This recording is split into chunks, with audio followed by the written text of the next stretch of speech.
मेहनत करती। आज मैं देख रहा था ये आसान नहीं है का मतलब वो ये सारी जो बुद्धिस्ट स्थल हैं इनकी डेवलपमेंट करना, इनको लोगों को लाना, ये सारी चीजें करना ये इतना आसान काम नहीं है।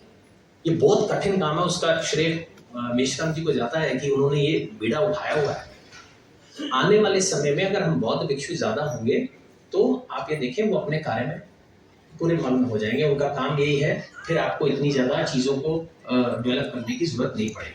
हमें अपनी पूरी छवि को, भारत की जो पूरी छवि है एक बुद्धिज्म की, एक बुद्धिस्ट होने के नाते टोटल चेंज करना है। बाहर के लोग जब आते हैं, जब बोध गया जाते हैं तो उन्हें लगता है ये भारत है।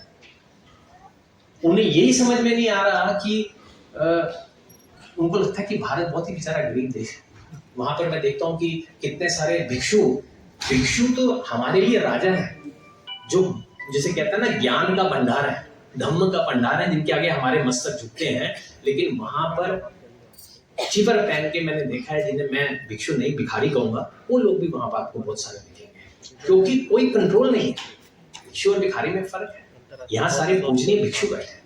जब वहां कई बार जाओ तो वहां भिखारी देखने को मिलते हैं, जिन्होंने चिवर का यूज करके वहां पर बैठे हैं, क्योंकि पूछने वाला नहीं है। आज एक मंक कोई गलत काम होता है तो आज उसका चिवर उतार दिया कि एक जगह, दूसरी संघ में उन्हें पहना दिया वापस, क्योंकि कोई पूछने वाला नहीं है। जब स्ट्रिक्ट रूल्स बनेंगे, एक संगठित हो जाएंगे, एक माला में पिरो जाएंगे, तो ये त्रिपिटक चैंटिंग छोड़ो। हम इतने सालों से कोशिश कर रहे हैं कि यूनाइटेड नेशंस की जो बुद्ध पूर्णिमा वैसाख है वो आज तक भारत में नहीं आया।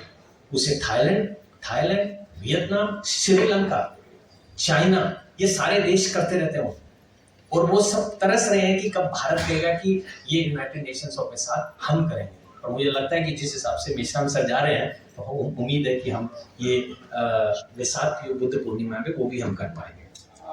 तो हम आपसे आज मैं आपके बीच ये संदेश इसलिए देने आया हूँ कि मैं चाहता हूँ कि आप सभी लोग अपने कर्तव्यों को जानें, एक दूसरे का साथ दें, और ये जो दान की बात वो कर रहे हैं, ये इतना बड़ा मौका है। इसका पुण्य आप दान करेंगे, पुण्य मुझे नहीं मिलने वाला। आपने 1 रुपया भी दान किया, उसका पुण्य आपको ही है।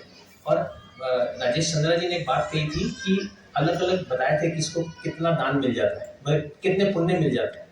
तो उससे मुझे छोटी सी बिल्कुल कहानी याद आई। एक राजकुमारी थी मल्लिका, बहुत ही उसकी कहानी है। इसमें क्या था कि एक भगवान बुद्ध चारिका करने गए, और एक लड़की बहुत ही गरीब, इतनी गरीब कि वो फूल चुनकर एक दिन की रोटी कमाती थी सारा, लेकिन बहुत सुंदर लड़की थी।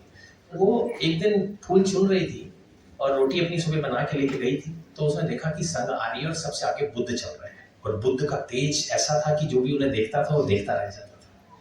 तो जब उनके आगे से गुजरे, उन्हें समझ में नहीं आया, सब लोग कुछ दान कर रहे हैं तो मैं क्या दूं, उनके बाउल में क्या डाल दूं। तो उनके पास अपना जो खाना था उन्होंने उनके बाउल में डाल दिया। बुद्ध आगे चल रहे हैं।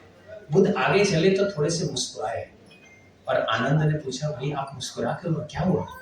कहते ये वो लड़की नहीं जानती कि उसने कितना बड़ा पुण्य कमा लिया है। और उसी शाम को उस एरिया के राजकुमार ने उस लड़की को देखा, पसंद किया और उसे शादी की ऑफर दे दी, और उसी रात को उसने उससे शादी करके रातों रात वो लड़की, एक गरीब लड़की, एक राजकुमारी बन गई। ये दान जो अभी बात कर रहे थे कि भगवान बुद्ध को अगर दान कर दिया तो आप रातों रात राजकुमार बन गए।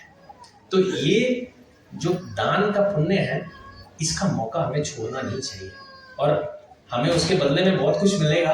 वो आप खुद करेंगे तो तब जानेंगे। आज मैं बहुत खुश हूँ कि मुझे यहाँ पर बुलाया गया, ये मौका दिया गया कि मैं आपके बीच अपने कुछ दिल की बातें रख सकूँ। मैं स्पीच बना के नहीं